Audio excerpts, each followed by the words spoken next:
I've got Jay Izso here today with me, and Jay wrote Got Social Mediology. I'm holding the book up right now so that people can see it. And it's using psychology to master social media for your business without spending a dime. And I think everyone would love that. Jay, thanks a lot for taking the time out to allow me to interview you. And first thing I'm going to do is kind of tell me, who you are, and then, why'd you write the book, and who's your target audience? Absolutely. Well, first of all, thanks for having me on. This is fun. I'm looking forward to it. And actually, this is my first Skype live interview, so this is kind of cool for me as well. Nice. So Jay Izso, the Internet Doctor. I have been helping businesses since, probably the last 10 years or so. And I'm a consumer analyst. I'm a psychological business consultant. And I am interested in empowering people and businesses to do things that they never thought they could do before. I consider myself kind of like the BASF of people's businesses. I don't actually create your business, but I can make it better. Yep. That's kind of how I bill myself a little bit. And the book, thank you for doing that. I've got one too, entitled Got Social Mediology. I wrote this book for the entrepreneur, the small business person, to the medium-sized business. But interestingly, what's happened is corporations have started catching on to it a little bit as well, which is just an unexpected boost. So that was who I originally wrote the book for. And why I wrote the book was because I wanted to show people how to utilize social media in such a way without having to spend marketing dollars. Because my wife owns her own company and business, and I know so many small business owners and so many entrepreneurs who don't have big marketing budgets. Matter of fact, some of them don't have marketing budgets at all.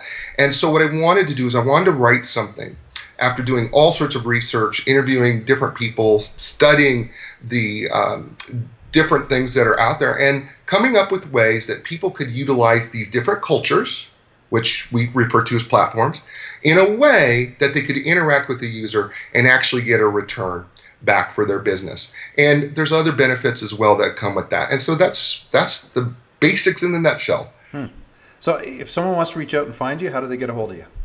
Oh, there's several ways. First of all, Google Internet Doctor. I'm the only registered trademark in the world. So if you see the circle R next to Internet Doctor, that's the easiest way to find me.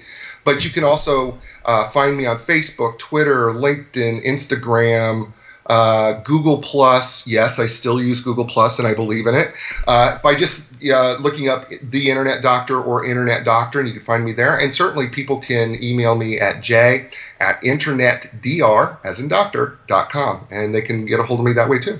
Excellent. Well, I got a bunch of questions I want to ask you. So I think the first one I'm going to ask you is, what are some of the most common mistakes you see individuals make with social media? Well, I think if you ask any user that uses any of these cultures or these platforms, one of the biggest mistakes, because it's their biggest issue, is they treat the platform as a billboard. That's the biggest mistake. These cultures were never intended to be a promotional platform. Never, from the very outset. It wasn't intended to be a place to advertise. It was never intended to be a place to promote. These were supposed to be places of connection. So the biggest mistake I see most businesses make is that they think that, wow, I've got this new free place that I can post all my stuff about me and my business, and they forget that it's more than that. And that's the biggest mistake they make. And then the second biggest mistake they make is they forget to interact. What they will do is they will be on it, and they'll have a presence there, but then they won't interact with anybody. And these are places of conversation. These aren't places where you hang up your shingle like the websites were, and are. These are places where we're intended to have a conversation. Facebook is a conversation. Even LinkedIn is becoming more social and conversational, especially when you look at the groups and even outside of the groups. Twitter, maybe not so much, maybe Instagram, not so much, but there's still conversations going on and interactions. So those are the two biggest mistakes. And then I think the third biggest mistake that businesses make, and this is well documented in the literature, is that CEOs are not getting involved on a personal level. Mm-hmm. As people who are buyers or consumers, we consume things. We're different today It's not about the business. We want to know the person behind the business. And we want to know what that person is really, really like, because we got to know if we can know you, like you, trust you, because it's no longer about your swoosh or whatever your branding is. We're now in an era where I want to know you. So those are, I think, are the three biggest mistakes that they make. One of the things you just mentioned was platforms being a culture, which I've never heard anyone really talk about that, although it makes sense. What's your concept behind platform being a culture? Yeah, okay, so cultures have their own language, right? Each culture has its own language. And certainly if you look at Twitter and you look at Facebook and you look at LinkedIn and you look at Instagram, those are unique languages. They each have, right? You only have 140 characters on Twitter, right? That makes it a pretty unique language. You talk pretty casually on Facebook. You talk more businessy on LinkedIn. So the language is certainly different. And then there's all these unwritten rules, norms, and expectations that come with every culture. I mean, if you were going to do business in a foreign country, it's not enough to know the language. You better know those unwritten rules, norms, and expectations if you want to be successful. The same things apply in these platforms that I refer to as cultures. You've got to know the unwritten rules, norms, and expectations, because there are consequences for not knowing them. It's easy to get unfollowed. It's easy to get unfriended, hidden, disconnected. It's very easy for us to just say bye-bye, block you when you're done. Yep. So we've got to know those nuances about the culture, and I try to bring that to life in the book. It's interesting. Like I say, I've never really heard anyone talk about it as a culture before. So it's quite intriguing on that side. I work with a lot of small, medium-sized businesses, and one of the things is there's an ever-growing number of social media platforms. How should someone who wants to start using social media for their business, how should they decide what platform to use for that? That's an awesome question, because one of the misconceptions we have out there right now is that you have a lot of what I would call, or no, let me rephrase that. They call themselves social media gurus or experts. And so because I'm not either of those things, but they want to tell you kind of like you need to be on all of it. And the first mistake that we make is that you don't need to be on all of it, because not all of it is relevant to your demographic. Yep. Okay, so I know you're going to get to this question, but this is one of the main points, is you really need to know your demographic well and find out where they are at, and then you start deciding on the platforms. But let's say you're totally new to the social media thing and you don't know where to start. You're uncomfortable with it. You're not sure you want to do it. I really tell people, if you want to start with one, start with LinkedIn, because it's the one that's easiest for us as business people to understand. It is that Chamber of Commerce event. It is that business language that we're more comfortable talking about. It's putting our resume out there. We could talk about search engine optimization, SEO, in terms of how you write your LinkedIn profile. So that's the easiest place to start. It's not as frantic. It's not as frenetic. It's not as crazy. It feels a little more comfortable for the business person. So that's where I like to tell them to start. And so if you combine that with your demographic, because chances are a lot of your demographic who are in business anyway are probably going to have a LinkedIn profile. Yep. That's a nice way and comfortable way to start to connect with people, and maybe start to do a little interaction, get involved in some of the groups, and start having a few discussions and getting comfortable on the business side, and then start transitioning over to a more personal profile like Facebook or something like that. That might be easier. You just talked about LinkedIn. I love LinkedIn. I think it's one of the, it's my number one go-to for business and basically for social media. But a lot of my viewers and listeners use LinkedIn. What is the number one tip you could give someone if they're using LinkedIn? Well, if you're using LinkedIn, the number one thing I would tell you to do is be active in groups, but choose your groups wisely. You have no better way to demonstrate your credibility, knowledge, and experience than being an active participant in a discussion group. Now, not all groups are created equal. So some groups, they've allowed it to be wide open where people start publishing their own blogs and things like that. That's not the type of group I want you to be involved in. I want you to be involved in a true discussion group where you are discussing and you're the authority of the topic. And let other people who are in that group see your authority, see your expertise, and demonstrate your credibility, because that's going to give you business. Because people are going to go, wow, that's good, right? Mm-hmm. That's how you start creating it. And I will say also that the LinkedIn has now created what's called long-form blogging. Mm-hmm. It is extremely powerful. If you have been late to the game on blogging, or you are dissatisfied with how your blog is working, right, because you're not feeling like anybody's reading it, right, start posting on LinkedIn long-form blogging. It's available to everybody. I've had 7,000 people read a blog on LinkedIn. I don't have 7,000 people reading my own blogs on my own website. Yep. So it's really, really, really powerful. And you don't have to do long, huge blogs. They could be short. Add a picture or two. Make it fun a little bit. Make it interesting. People love numbers. 5 tips to do this, so make your headlines good. But those are the 2 things that I would really suggest that you really do on LinkedIn. Every now and then, connect your LinkedIn up to your Twitter if you are a Twitter user, and post out a piece of material that might be helpful. Yep. Those would be probably my top 3 things that I would say to do without going deeper. The idea behind the blog is phenomenal. I do it every day. I post pretty much every day. I probably do something that you shouldn't be doing, but I take my blog posts from my website and I put them up on LinkedIn as well, because I get a way bigger audience. And occasionally I found that I've been picked up a couple of times in the different news feeds. And when that happens, it just goes boom and it explodes, right? Like you just said, you get seen by hundreds, thousands of people. It's crazy. And it's like winning the lottery. Unfortunately, I don't think there's any set way to get it. Make sure you get into these news feeds, but they will find you and they'll put it out. I love it. I absolutely agree 100% with you that people should be putting posts out. The other thing too is, and I don't know, Jay, if you've got this on your phone, but I have the Pulse app and you put it up and it goes, bing, hey, Chris Hamilton's written a new post. It's like, thanks for giving me advertising. I appreciate that. It's awesome.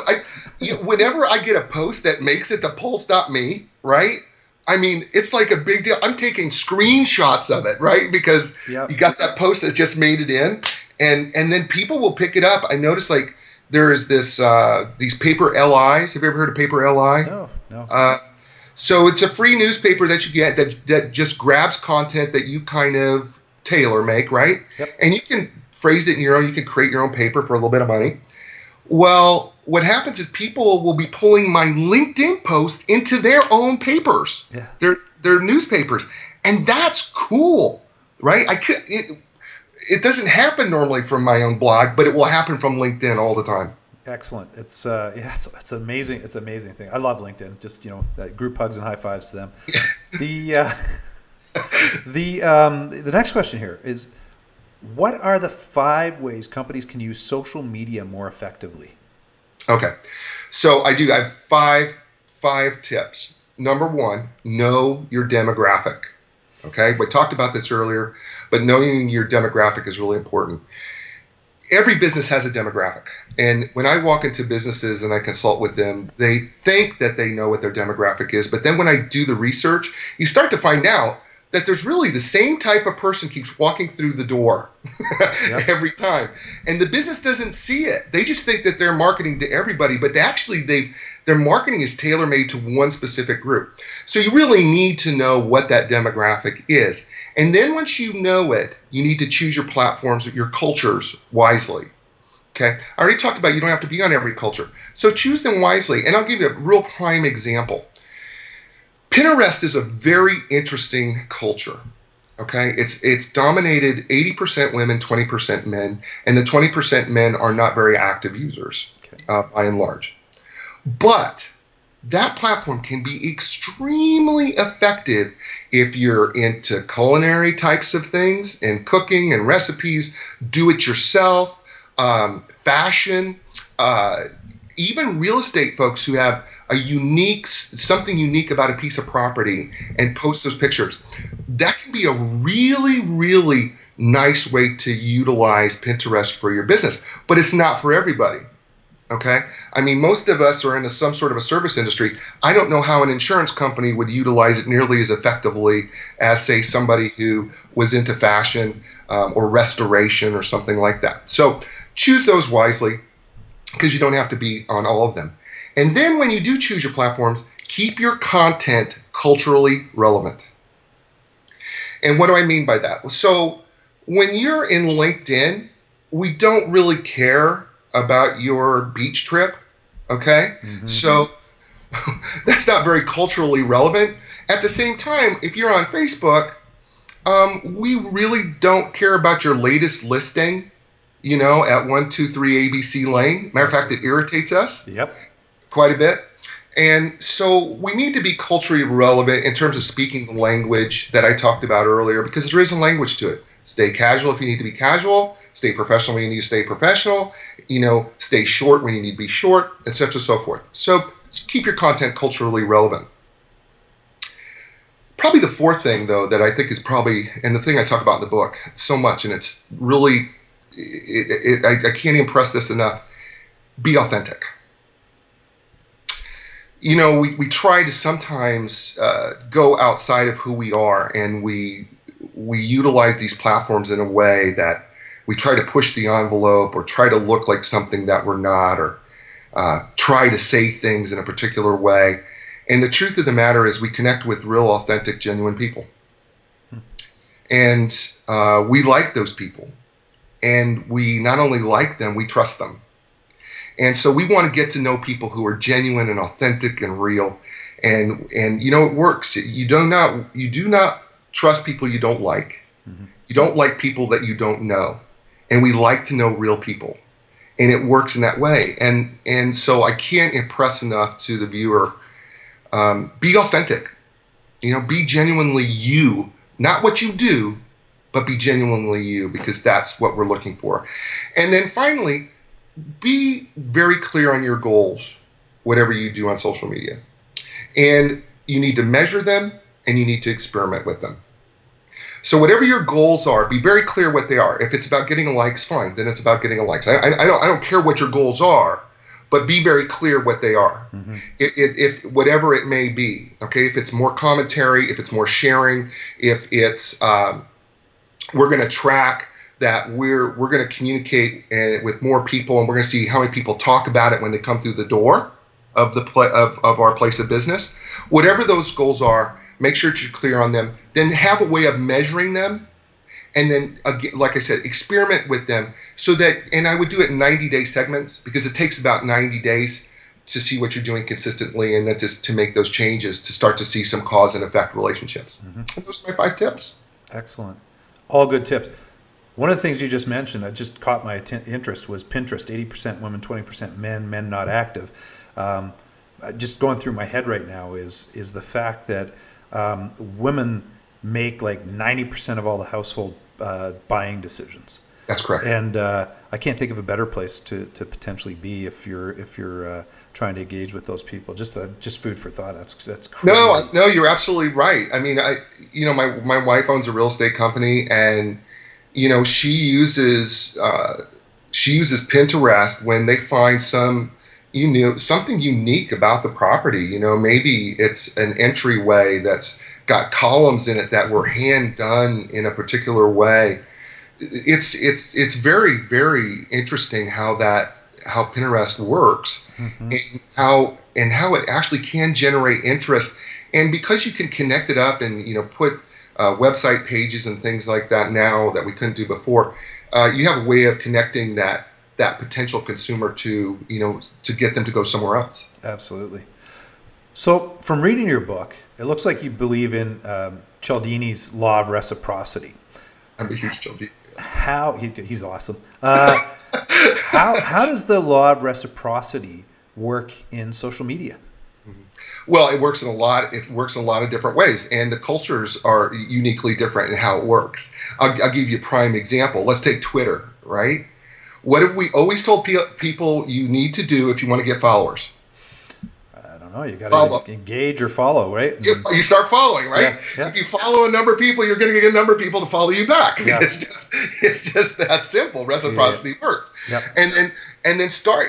Here's another thing that I find really interesting on Twitter is that if you start favoriting a person's tweets, they start favoriting yours. If you start retweeting, they start retweeting you. It's really interesting how that works in Twitter. Facebook is the same way. You start liking people's posts, they start liking your posts. Yeah. You start commenting, they'll comment. You start sharing, they'll share. You go to LinkedIn and you start commenting on people's long blog form. Guess what they do when you write a long blog? They come back and they comment on your long blog form. Yeah. So it's really, really very, very cool. And it's part of our human nature. It is. We're really, I don't know if it's that we want to feel guilty. I know Cialdini says something to the effect that maybe we feel a little guilty about not giving back something. But the research has been very clear in psychology that, if we give something first with no strings attached, generally people will give you back even more. And he cites a number of studies that have demonstrated where people would just give somebody a dollar Coca-Cola, right?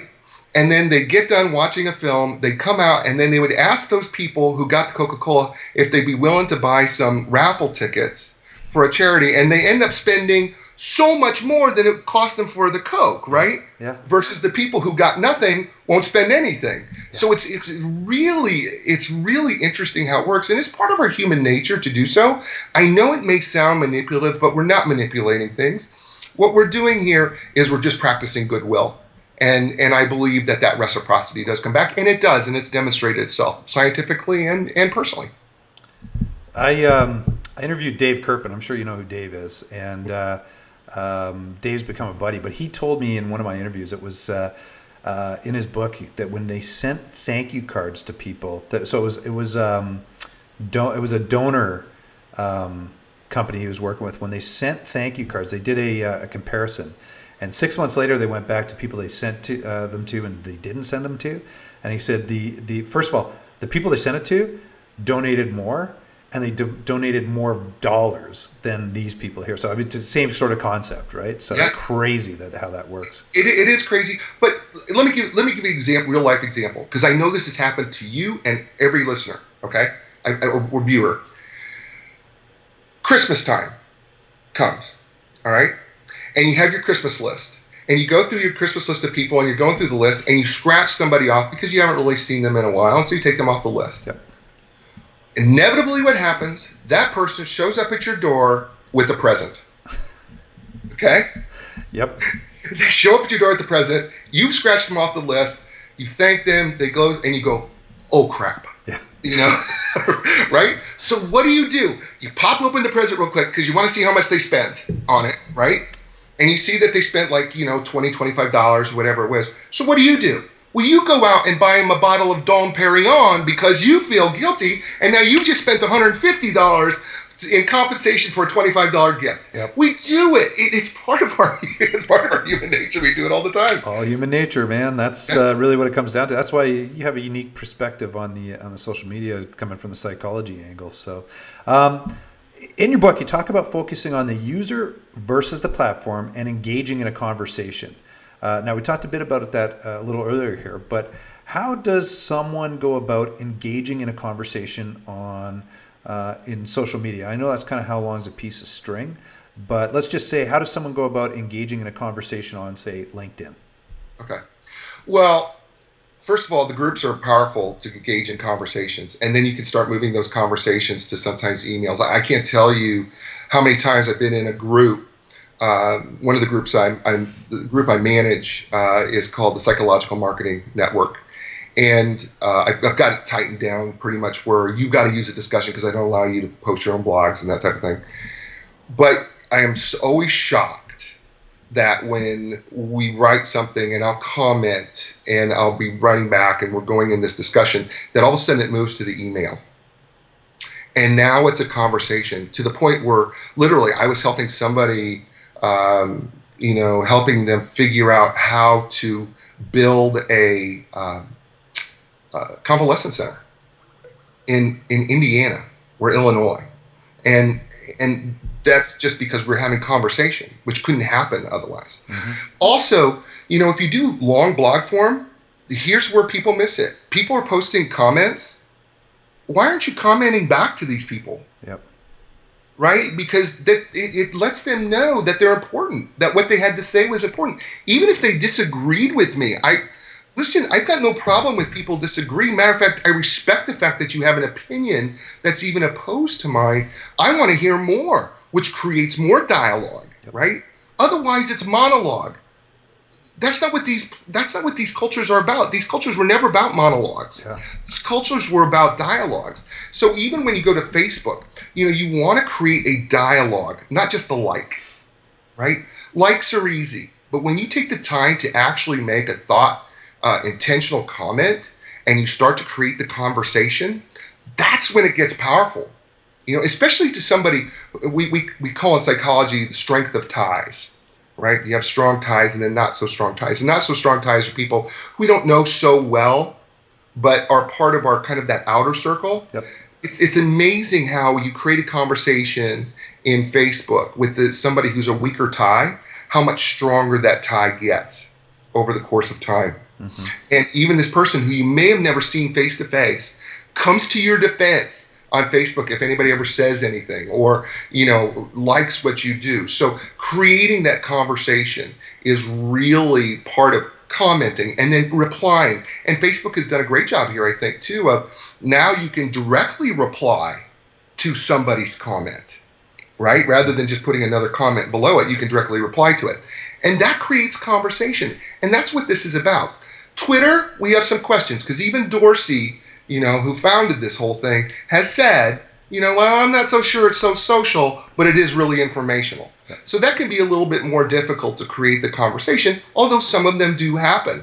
So you have to kind of understand when we talk about creating conversation that it's going to maybe look different from culture to culture because the platforms are uniquely culturally different.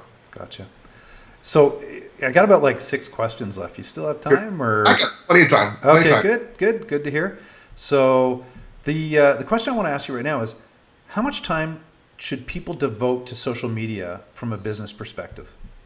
Well, I wrote in the book that you can do this in about 45 minutes a day total. And I actually think you can do it in 30 because I've got my wife on about a 30 minute a day schedule. Yep. Literally what she does is 10 minutes when she wakes up with her cup of coffee in the morning and she's on her computer anyway. Mm-hmm. She goes through and she'll go through her Facebook page. She'll, make sure she wishes everybody a happy birthday. She'll, read a few commentaries, make a couple comments, a few likes. She's out. Then she goes to her LinkedIn platform, see who's trying to connect with her. Maybe she makes, every couple of weeks she may make a comment on a discussion group and she's out 10 minutes. And I tell her, 10 minutes, put it on a timer. You're done. And then at noon, at lunch, she's having lunch. She's got her phone, right? We all do. Yep. We're all connected. You bet. Right? 10 minutes, do this, get in, take a look, your Facebook, your Twitter feed, your LinkedIn feed, make a comment where you can, make a like where you can. If you think something's worth sharing, share it. And then be out in 10 minutes. And then 10 minutes before you go to bed, do the same thing. Crazy. And it's really, I think people think that it's got to be this tremendous amount of time. People like you and me, I can't speak for you, but for me, this is what I do. I study these cultures, and so I'm on it all the time, a lot, and probably to a fault.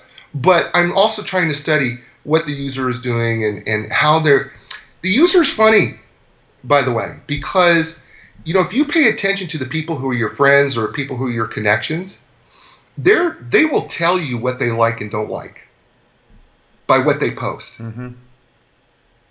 And if you as a business owner will pay specific attention to what they post and you start posting things that are along that same similar vein, you'll be amazed at how much you will get back in that. And that crosses back to the conversation question. But it also is important to understand that while you're doing what you're doing, pay particular attention to what is the emotional vein of the person, what are the things that they like to talk about, what are the things they seem to avoid, right? What's not being said, and then what are the things that turn them on or passionate about? Because whenever we can fit into somebody's passions, we're making a really big statement to them because we're agreeing with them in that vein. Absolutely. How is social media more effective than advertising? Well, because it's free. I mean, that's the simple answer. The simple answer is that you can do it because it's free. But the most powerful tool that we have as a business, I don't care what size business you are, is word of mouth. It is the most powerful tool. And we each represent our own business. And when we do good things as a person and we treat people well as people with respect and kindness, and we enter into their world, get outside of our narcissistic world and into their world, it is unbelievable how people want to spread the word about how great of an owner you are of a great company. Yep. I don't know what the price is on that. But I could tell you this: there's not any amount of branding advertising that you are going to put out there that is going to be more powerful than that. Yeah. When somebody else is saying to their world, "Chris is awesome," and you need to go to stat immediately. Yep. Right? Can you? How much would that have cost you? It's invaluable. I mean, it would cost me so much money, right? So it's just so invaluable. And what we forget, business people, I can't get it through them sometimes. You are your brand. Yeah. The CEO is the brand. You are the brand of your company. What you do online reflects your company, like it or not. And I have so many students and business owners who will say to me, because they want to get involved in political discussions or something like that. And I will say to them, don't do that. You're killing your brand and your business. And I actually had one lady say to me, well, I have freedom of speech. I could say whatever I want. And I said, yes, that is absolutely true. You have freedom of speech, but you do not have freedom of consequences. Yeah. And that's the piece we forget. We think that when we say freedom of speech, we mean that we have freedom of consequences. And that's just not true, especially in the online social media world. There are consequences, and the consequences are major. You're being blocked, you're being hidden, you're being disconnected, you're being unfriended. We have third-party filters. I have a third-party filter called FB Purity that's on my Facebook that literally I can put in any word, and if it says liberal, conservative, Democrat, Republican, whatever, it immediately blocks the post. Yeah. I never see you. That's perfect. Right? I won't post. And it's free and it's beautiful. It's absolutely beautiful. And so because as a user, that is our newsfeed. We want a newsfeed that's going to reflect what we want to see. And so it becomes really, really important that you understand that you are your brand and that we want to know the CEO of the company, because that's going to be the reflection of whether we want to do business with you or not. Absolutely. Look, you kind of touched on this a second ago here, but one of the things that I often get when I'm talking to companies, you talk about social media or leveraging social media, is getting an ROI. Can you get an ROI from social media? Well, you read the chapter on ROI or ROI. Yeah. And here's the difficult thing. I think so often what we try to do is we're trying to measure relationships, right? And we're looking for some sort of cause and effect. I want a cause and effect. I want to know that if I do A, that's going to return B. Social media is not nearly as neat and clean as that. And certainly because we cannot establish that cause and effect relationship. Matter of fact, sometimes it's a silly post that actually brings me in business that had nothing to do with it because they enjoyed my sense of humor. Mm-hmm. So it's semi-unpredictable. Does that mean that there's no return? Absolutely not. There is a return on my investment, but it's not as predictable. And that's the problem. Now, there's benefits.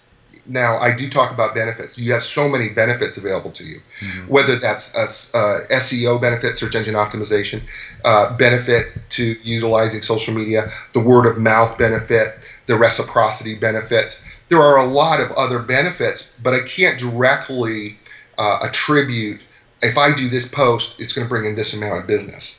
I don't think anybody can do that. And even that is even a frustration, I think, though, with paid advertising and social media. Absolutely. Because the problem there is, as you well know, is that just because you click on the advertisement, that does what? Exactly. Do they actually buy anything? Well, I mean, sometimes you can see that, but in most cases, exactly. It's like it's branding. It's like when you say to people you're going to be branding yourself, it's but what's the return on that? Well, you have no idea, right? Sometimes it's very tough to figure that out. So, if you had a shopping cart and you were selling T-shirts, and that click took you to a shopping cart, maybe you could track how many people clicked and actually purchased something. Yep. But if you're in the insurance industry, financial industry, real estate industry, and somebody clicks, did they make an appointment or didn't they? Yeah. And what did they do, right? Did they buy insurance? How do you know? How do you not know? All of a sudden now we start working in what we call illusory correlation. We make this illusion that there's a correlation between the two when there really isn't anything there that exists. So we might as well understand that these cultures are built around relationships primarily. Yeah. And if we develop really solid relationships, we're going to get business. I use an example in the book. My wife's mom passed away in 2012, in September of 2012. And I used the example that my wife asked me. She said, would it be okay for me to journal, just kind of use Facebook as to journal about what I'm going through with my mom, taking her to chemotherapy and everything? I said, absolutely. I said, because that's real, it's honest, and people love to share a journey. And they do, they just love it. Well, she went through the journey and her mom died. And shortly after her mom died, people started walking through her real estate door, wanting to sell their property. And she would say to them, how did you hear about me? Because that's always the first question. And she said, well, we've been following your posts with your mom, and it just happened to us, right? Or we're going through the same thing was another one. We're going through the same thing, and we've been following your posts on Facebook, and we knew that we wanted you to sell our home because we knew you'd understand. What's the price on that? No price on that. I mean, it's priceless, right? So yeah, it's incredible. Right. So it's and people still come in, and this is 3 years later, and people are still coming through the door saying, we remember the post with your mom, and we want you to send. And it's like, it's just being authentic. It's being real. It's sharing a journey, and it's relevant to people, right? We can all relate to it on some level, and that's what makes this so powerful. It's an awesome bunch of places. Yeah. The last question here. Sure. What do you see as the future of social media? Well, we're starting to see some changes right now. So I personally believe that Twitter's in a little bit of trouble. I almost said Twitter's in trouble. I am starting to see athletes and celebrities start to shift to Instagram. So I'm starting to see that shift, and I think Twitter is having some issues, and also because of there's so many automated tweets going out right now, and then there's people who are, not really paying attention to, they'll post 10, 20 things in the course of a day that they've preset in their Hootsuite, and they're just posting them out there. And so I think we're going to see that happen as people start to shift to more towards Instagram.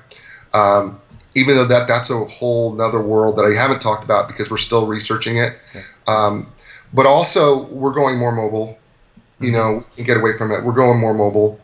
I could see eventually that what's going to happen is we're going to kind of probably have more of a combination of platforms kind of all wrapped up into one type of thing that we'll be able to get right there on our phone that makes sense.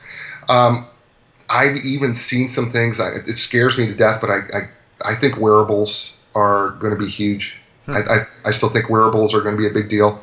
I still have my Google Glass, and I love my Google Glass to be able to post to social media and read things on social media. It makes it so convenient because I don't even have to pick up my phone. I just tap the side of my glasses or blink or do whatever. So the convenience of that is pretty cool. Yep.